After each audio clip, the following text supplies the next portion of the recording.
지금 11월 5일 일요일 5시 26분. 아마 집에서 다들 편안히 쉬고 있을 거야. 또 내일 출근하고 또 일해야 되니까. 내가 그냥 평범한, 별로 신경 안 써도 되는 종목 하나 이야기해 줄게. 아마 이런 종목은 어디서 별로 추천도 안 할 거야. 너무 평범해서. 근데 별로 신경 안 쓰고 수익을 좀 낼 수 있을 것 같은 종목이라 내가 잠깐 그냥 핵심만 몇 가지 말해줄게. 지금 내가 가지고 있는 종목들이 이번에 상승장에서 그 양견을 다 했어. 막 마이너스 20% 이상 같은 것들도 다 양견을 해가지고 뺐는데, 최근에 들어간 종목 중에 DNF라는 종목이 있는데, 이거는 내가 장중에 매수를 했지. 썰브레인에서 이번에 인수를 했어. 한 주당 48,000원에 인수를 했는데 지금 주가가 18,000원 정도야. 그래서 조금 M&A 하면서 상승이 나올 줄 알았는데 상승을 못 나오고 오히려 하락을 했거든. 왜 이런 일이 벌어졌을까? 아마 이 부분을 분석을 해보면 갑자기 야가 좀 이뻐 보일 거야. 자, 어떻게 분석을 하면 이뻐 보일까? 나는 현재, 잠깐만, 뭐 하나 띄우자. 글씨를 쓰게.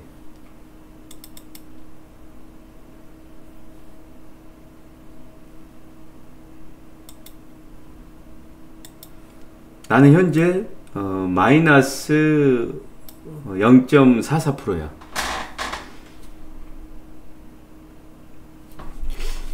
그럼 이 종목이 어떤 관점에서 봐야 이뻐 보일까?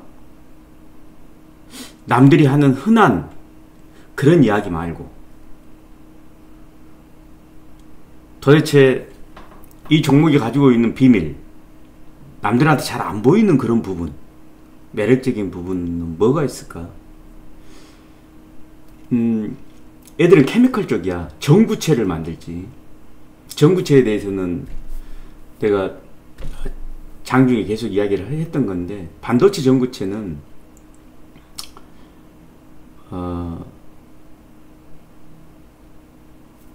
예를 들어서 구리 같은 것을 웨이퍼 판 위에 붙일 때, 증착을 할 때 구리는 바로 안 붙을 거 아니야. 그래서 열 처리를 한다든가 뭐 여러가지 압력을 이용한다든가 여러가지 수단을 쓸 텐데, 그 중에 하나야. 그러니까 접착력이 있는 것과 구리를 합쳐가지고 전구체를 만드는 거지. 그래가지고 증착을 시키는 그런 방식을 전구체라고 그래. DNF는 이 전구체, 반도체 전구체를 생산하는 회사인데, 보는 관점에 따라서 너무 평범할 수도 있어. 뭐 그런 소재가, 이런 일을 하는 애들이 얘만 있는 것도 아니거든. 그래서 뭐 진입장벽이 높다거나 그런 게 아니야. 근데 진입장벽은 별 의미가 없다고 그랬지. DNF 같은 경우는, 전구체 같은 경우는 누가 캐파를 많이 가지고 있느냐, 전구체 시장에서 누가 힘이 세냐, 누가 싸게 공급할 수 있는가, 마켓쉐어가 누가 더 많이 점유하고 있는가, 이것 자체가 경쟁력이 된다고 그랬어. 자, 오늘 할 얘기는 그거 아니고, 그러면 내가 이 종목이 지금 마이너스 0.44%인데 이 종목을 계속 가지고 있어야 될까? 그러니까 가지고 있어야 될 이유를 알면 되지. 만약에 가지고 있어야 될 이유를 모른다? 그러면은 월요일날 팔아야지. 그래서 이제 그 부분을 너희들하고 같이 한번 공유를 해볼게. 각자 한번 판단을 해봐. 자, 보자. DNF가, 자, 첫 번째. DNF가 그 솔브레인한테 매각이 됐지. 한 주당 가격은 48,000원이야. 쭉 나오는데 이제 잔금도 치르고 그래야겠지. 그래서 10월 30일 날 100억을 넣었어. 총 매각 대금이 960억이야. 960억. 그럼 10%면은 한 96억. 그러니까 한 100억 10% 계약금 넣은 거야. 자, 그리고 요 최대 주주 쪽 지분을 싹 가져왔지. 그래 봐야 17%야. 그래서 지금 아마 좀 실사 비슷한 걸 하고 있을 거야. 그리고 또 보두진도 새로 구성을 해야 되니까 시간이 좀 필요하지. 10월 30일이면은 물리적으로 보더라도 임총을 최대한 빨리 잡는다 하더라도 45일 걸리니까 11월 30일 12월 중순? 12월 중순경쯤이나 되겠네. 자, 그래서 그 사이에 중도금을 한번 치러. 조금 돈을 더 줘. 12월 14일로 돼 있네. 12월 중순경에는 아마 마무리 될 거야. 잔금은 언제 지급하느냐? 12월 14일 또는 당사자들이 달리 합의하는 시간. 별 문제가 전혀 없어. 솔브레인이 이거 가지고 장난칠 애들도 아니고. 그러니까 아마 임총에서 보드진 바꾸고 나서 잔금이 치러지겠지. 직전에 치러지든가. 그래서 이 내용 자체는 별 특이점이 없어. 여기서 특이점은 뭐냐 그러면 지분이 17%밖에 안 된다는 거야. 그러면 지분을 좀 늘려야 될 필요가 있지, 사실은. 우리가 보통 결의를 할 때 필요한 지분이 한 25% 되잖아. 그러니까 경영권을 완벽하게 행사할 수 있으려면 통상적으로 한 30% 정도는 확보를 해야 되는 게 맞아. 그래서 나는 이 대목에서 어떤 생각을 하게 되냐 그러면 지금 주가가 안 올라가는 이유가 주가가 인수됐다는 날만 조금 뛰었고 조금 뛰다가 곧장 하락이 됐고 그 다음에 지금 한 이틀째 좀 떨어지고 있는데 혹시 주가가 지금 못 올라가는 이유 중에 하나가 지분을 조금 더 확보하기 위해서 의도적으로 뭔 호재 같은 것도 있고 그럴 텐데 이걸 좀 숨기는 거 아닌가. 어찌됐건 한 주당 48,000원이야. 현재 이 상태로 계속 간다 그러면 나중에 장부상으로도 인수 가격이 조금 비싸다 라는 평을, 재무적인 평을 받을 수 있겠지. 자, 하여튼간 요 대목에서 상승할 가능성이 있다고 보는 거야. 첫 번째, 지분을 분명히 늘릴 것이다. 그 다음에 두 번째는, 자 봐봐, 여기 2대 주주가 삼성전자지. 삼성전자인데 분명히 난 이번에 삼성전자가 지분을 매각할 수도 있다는 생각을 했거든. 근데 지분을 매각 안 했어. 뭔 소리냐 그러면 DNF라는 곳은 삼성전자에 있어서 꼭 필요한 협력사인 거야. 이유야 어찌됐건. 그러니까 이 조그만 회사에 삼성전자가 들어가 있는 것이겠지. 자, 여기서 삼성전자가 2대 주주다. 그러니까 주가가 올라갈 것이다. 그렇진 않아. 삼성전자가 2대 주주라 해도 주가가 무조건 그것 때문에 올라가진 않지. 예전에도 2대 주주였고 지금도 2대 주주인 거니까. 근데 삼성전자의 81만 주 이거의 평균 가격이 25,000원 선이야. 삼성전자하고 DNF라는 그 뭐야 키워드를 한번 쳐봐. 그러면 인터넷에 나올 거야. 그 인수했던 당시에 인수 가격이. 그럼 아마 한 50억, 60억인가 줬을 거야. 그래서 평균 단가가 25,000원이야. 지금 DNF 가격은 18,000원이고. 정리하면 이번에 썰브레인이 인수할 때 총 지분이 17%밖에 안 되기 때문에 삼성전자 것도 아마 같이 인수할 수도 있었거든. 분명히 의사 타진했을 거야. 파실 겁니까? 왜냐 그러면은 동네 힘 있는 형이잖아. 반도체에서 가장 힘이 센 형이잖아. 가서 아련을 해야지.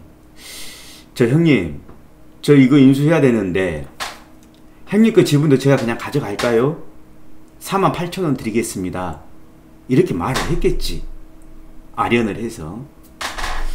근데 안 팔았어. 그러면 그 큰형님 삼성전자가 그럼 앞으로 운영을 어떻게 할 거니? 라고 물어봤을 거 아니야. 너 그러면 너 앞으로 어떻게 할 거야? 라고 물어봤을 텐데 업계에 힘 있는 형이니까 자세히 설명을 했을 거 아니야. 더구나 대주주잖아. 그러면 삼성전자 입장에서 들을 때 48,000원 또는 본인이 매수한 가격 25,000원, 이 가격보다 충분히 매력적인 뭔가가 있으니까 25,000원에 2배 정도 된 48,000원에 안 팔았겠지. 물론 삼성전자 입장에서는 푼돈이겠지만 어찌됐건 나는 그런 어떤 이해관계가 있을 거라고 봐.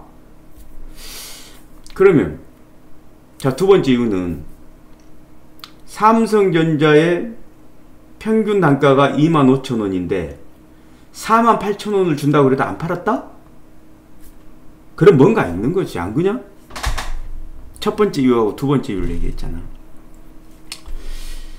자, 그리고 요 두 가지 이유 때문에 나는 조만간 어떤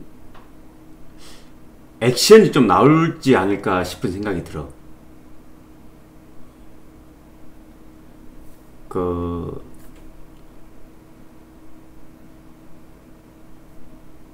이건 조금 약간 억지스러운 건데, 제일 유력한 것은 생산 물량, 그러니까 계약 수주 같은 것이 나올 가능성도 있고, 그것보다는 또 다른 M&A, 또 다른 M&A를 하기 위해서 증자를 한다. 왜냐하면 증자를 할 때 이유가 없으면 안 되거든. 캐파를 늘리거나 뭐 다른 M&A를 한다거나 이렇게 했을 때 증자를 넣는 거지, 아무 이유 없이 지분을 명분 없이 늘릴 수 없잖아. 그러니까 아마 이런 부분에 대해서 삼성전자 큰형님한테 좀 조율 같은 게 좀 있었을 것이다, 이런 생각이 들어. 그래서 조만간 전고점을 깨지 않을까. 전고점이 28,850원이야. 삼성전자의 이 회사 주식 매입 단가가 한 25,000원, 26,000원 사이야. 그러니까 그것보다는 좀 높은 선에서 주가들이 형성되지 않을까라는 생각이 들어. 기간적으로 어떻게 난 계산했냐 그러면 한 달 정도 후, 그러니까 12월 14일 정도, 한 달 조금 넘게 남았으면 12월 14일 정도 해가지고 약 한 달하고도 조금 더 남지만 한 달로 보고 그때쯤 해가지고 잔금을 치르면서 뭔가 그 사업 계획이 아마 나올 가능성이 많다. 그러니까 이런 종목의 특징이 얘들아 그래. 인수 시점보다 잔금 치르는 시점이 주가가 올라가는 경우가 의외로 많이 있어. 이게 이제 내가 세 번째 이유야. 다 연결되어 있는 거지. 첫 번째, 두 번째 이유, 세 번째까지 다 연결되어 있는 거야. 사실은 똑같은 내용인데 다른 관점에서 내가 얘기한 거야. 그래서 나는 2월 14일 잔금 치르는 타이밍, 이때를 보자는 거지. 날짜적으로 보면 임총이 잡힐 거야. 아마 2월 14일에서 2월 24일 사이에 잡힐 거야. 임총이. 그러면 그때가 주가가 폭등할 수 있는 뭔가 나올 가능성이 많다는 거야. 날 꼭 믿으라는 거 아니야. 나는 세 가지 이유를 설명했어. 연결되어 있는, 쭉 서로 연결되어진